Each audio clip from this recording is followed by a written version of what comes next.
Assalamualaikum warahmatullahi wabarakatuh. Bertemu saya di mata kuliah perpajakan 1.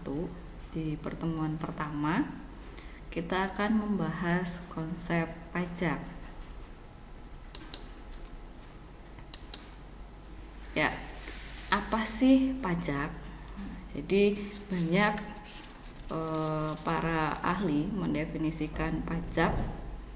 Tapi bisa saya generalkan, definisi pajak itu adalah peralihan kekayaan dari pihak rakyat kepada kas negara untuk membiayai pengeluaran rutin, dan surplusnya digunakan untuk public saving yang merupakan sumber utama untuk membiayai public investment. Jadi bisa kita ringkas, pajak ini merupakan iuran dari rakyat yang wajib. Tujuannya adalah untuk membantu pembiayaan pengeluaran rutin. Kalaupun masih surplus, bisa digunakan untuk public saving, di mana nantinya bisa untuk public investment. Ya, kita bisa lihat di sekitar kita, dana negara sumber utamanya adalah dari perpajakan. Namun kalau kita melihat beberapa bulan terakhir, itu memang banyak insentif yang diberikan dari pajak, sehingga memang akan mengurangi penerimaan pajak untuk negara.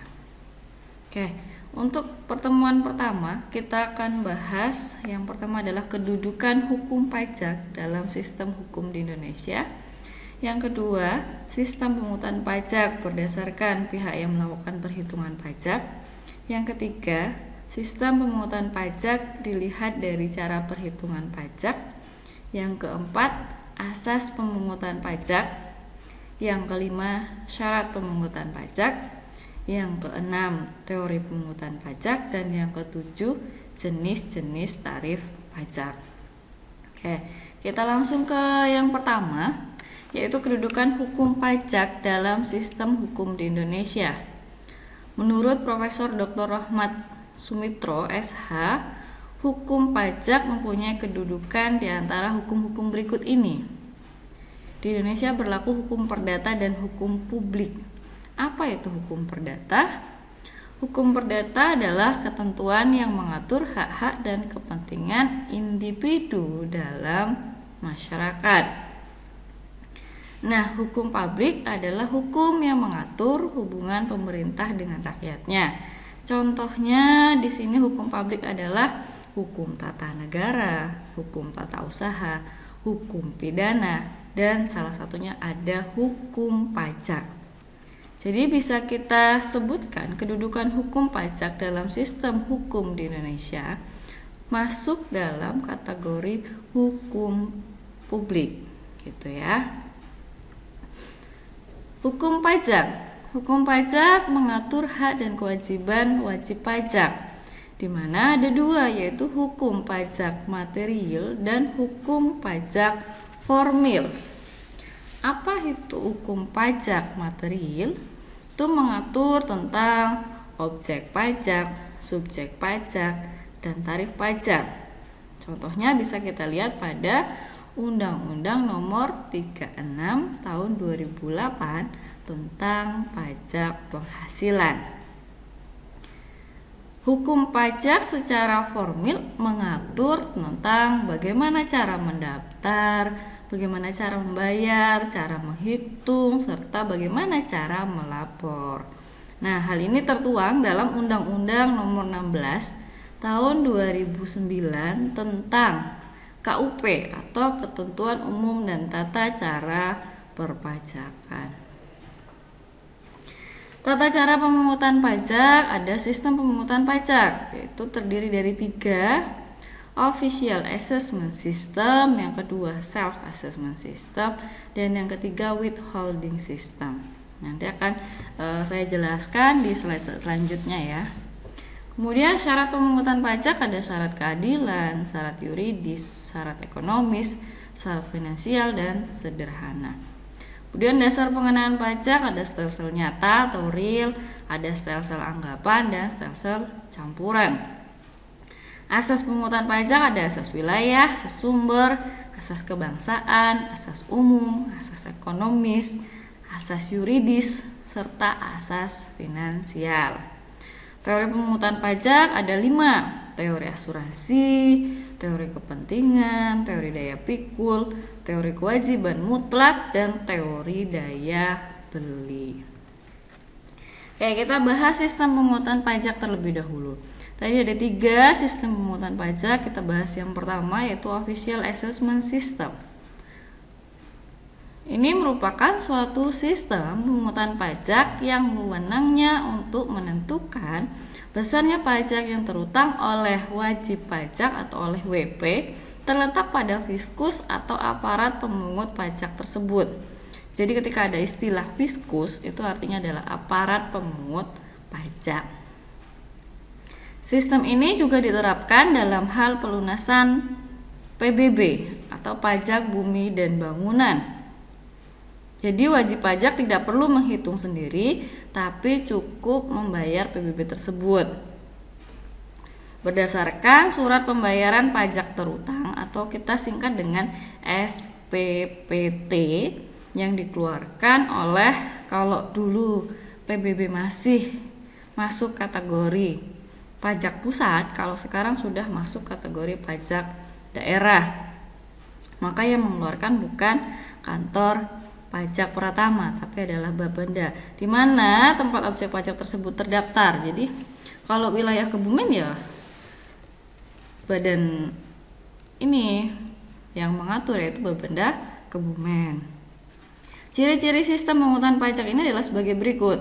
Pajak terutang dihitung oleh petugas pajak. Jadi yang ngitung petugas pajak atau fiskus. Wajib pajak bersifat pasif dalam pajaknya.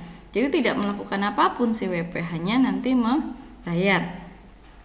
Utang pajak timbul setelah petugas pajak atau fiskus menghitung pajak yang terutang dengan diterbitkannya surat ketetapan pajak.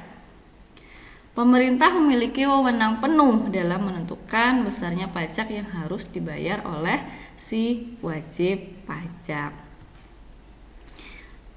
Yang kedua adalah self-assessment system.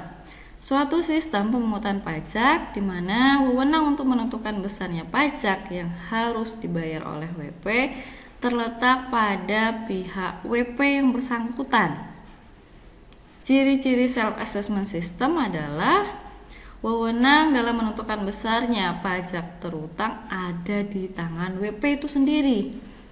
Wajib pajak aktif dalam menjalankan kewajiban pajaknya. Jadi kalau yang official tadi pasif, kalau yang self itu wajib pajaknya aktif dalam menjalankan kewajiban pajaknya.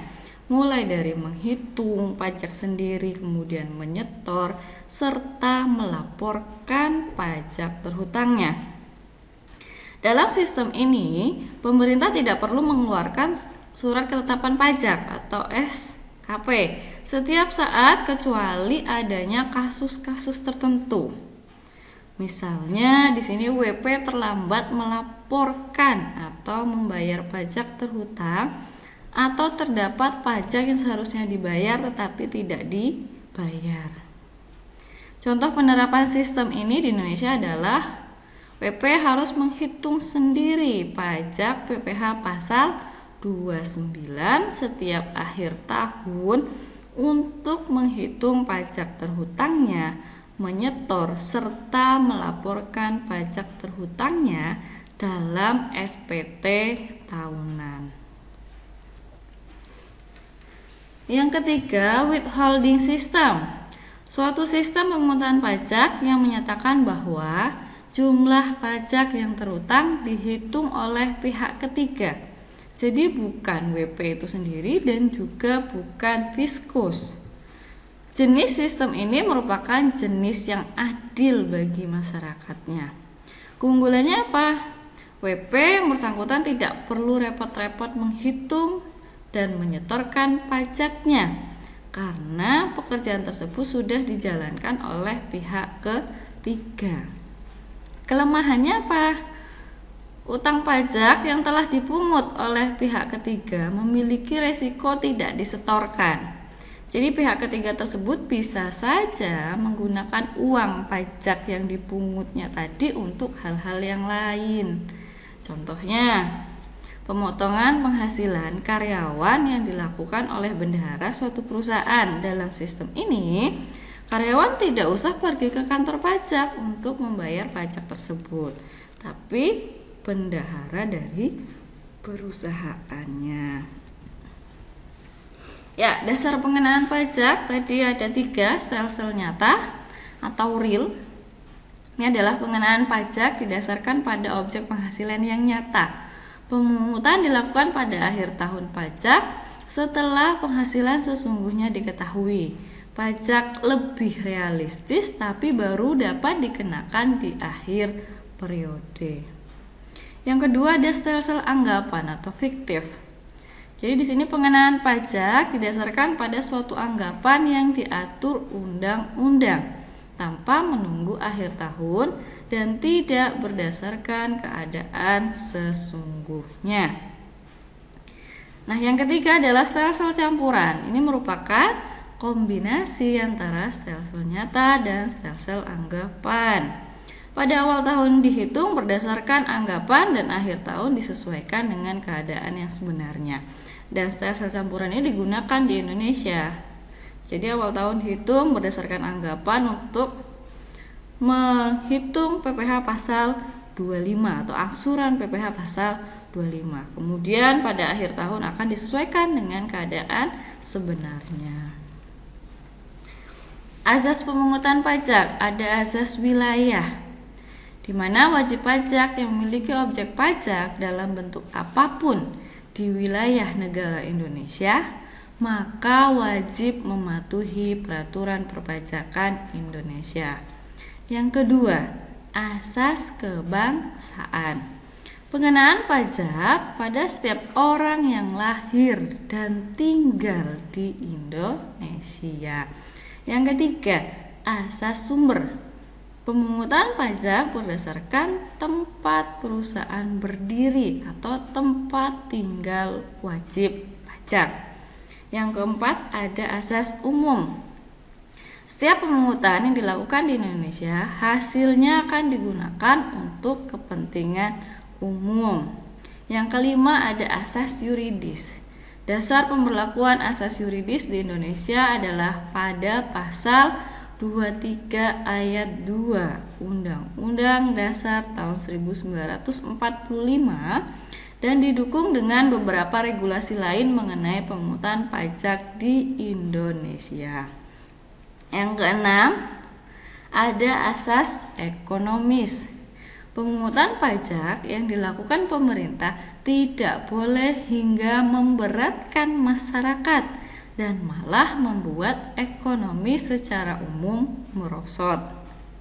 Nah, ini bisa terlihat sekarang pada saat COVID, pemerintah banyak memberikan insentif perpajakan. Dan sekarang berlaku sampai dengan Desember tahun 2020. Setelahnya nanti akan kita lihat apakah ada pembaruan peraturan dan seperti apa gitu ya. Yang ketujuh, asas finansial. Asas finansial ini adalah setiap wajib pajak akan dikenakan pajak berdasarkan kondisi finansial yang bersangkutan. Hal ini bisa kita lihat pada contohnya di UMKM. Ya. Syarat pemungutan pajak, ada syarat keadilan. Maksudnya seperti apa? Pemungutan pajak harus adil baik dalam perundang-undangan maupun adil dalam pelaksanaannya. Yang kedua, syarat yuridis, di mana tadi sudah sedikit disinggung, yaitu diatur pada Undang-Undang 1945 pasal 23 ayat 2. Nah, ini merupakan jaminan hukum untuk menyatakan keadilan baik bagi negara maupun warganya. Yang ketiga, syarat ekonomis. Pemungutan tidak boleh mengganggu kelancaran kegiatan produksi maupun perdagangan, sehingga tidak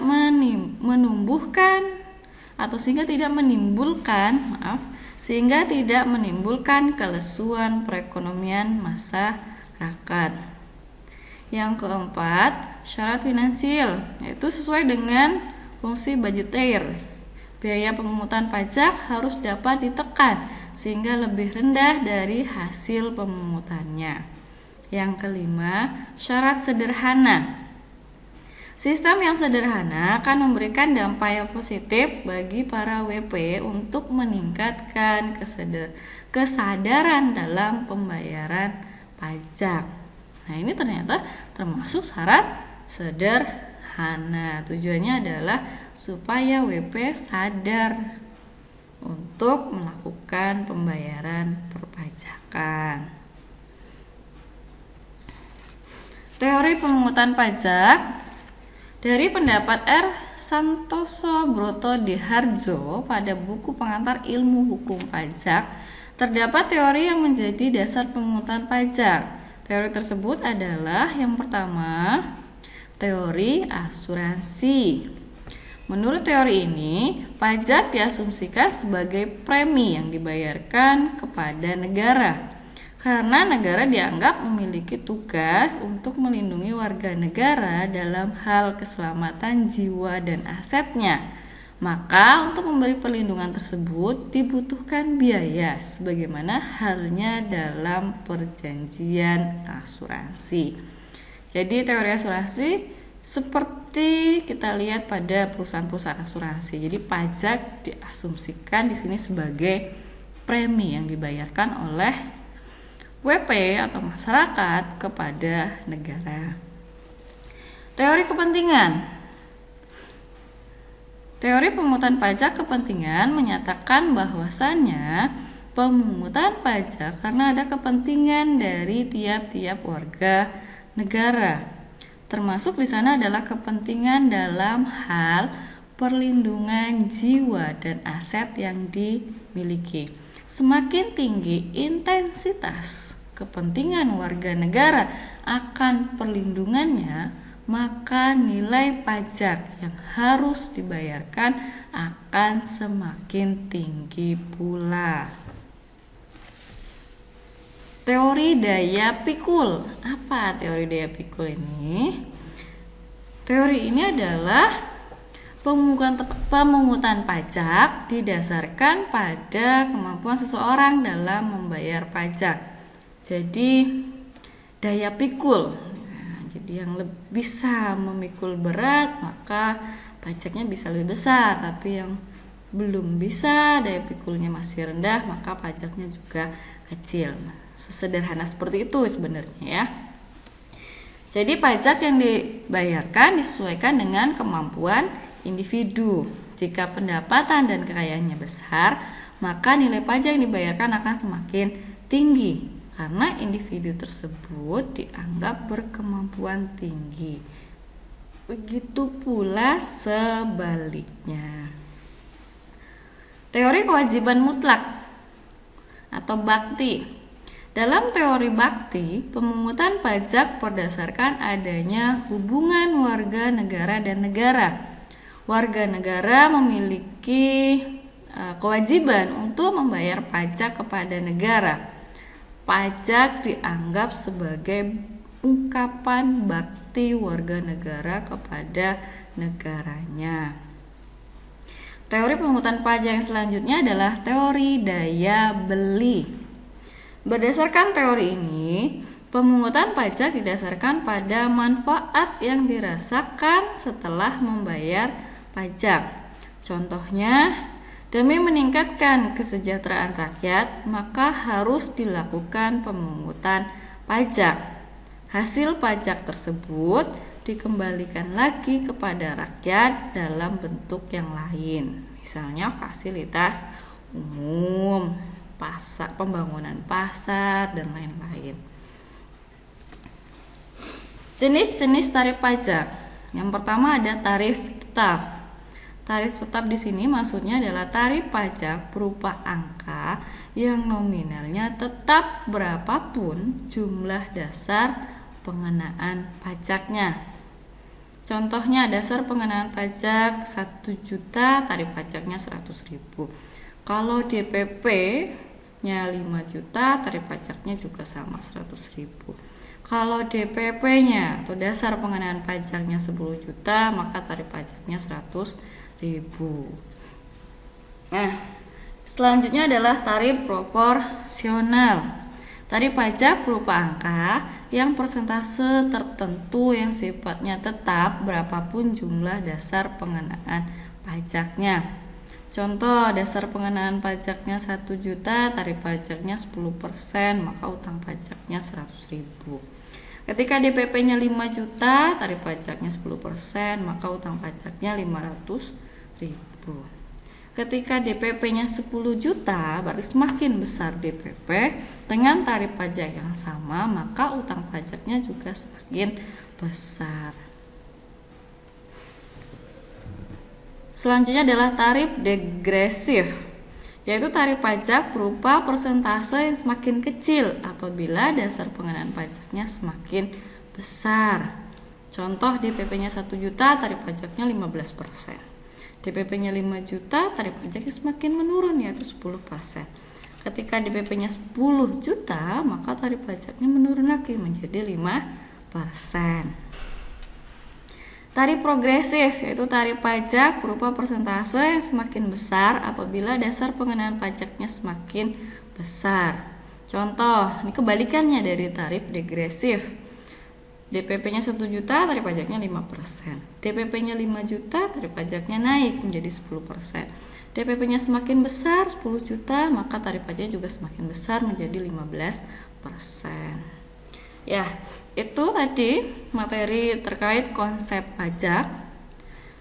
Jika teman-teman mahasiswa ada yang kurang paham atau kurang jelas, silahkan ajukan pertanyaan nanti di forum e-learning. Sekian dari saya, terima kasih. Wabillahi taufiq wal hidayah. Wassalamualaikum warahmatullahi wabarakatuh.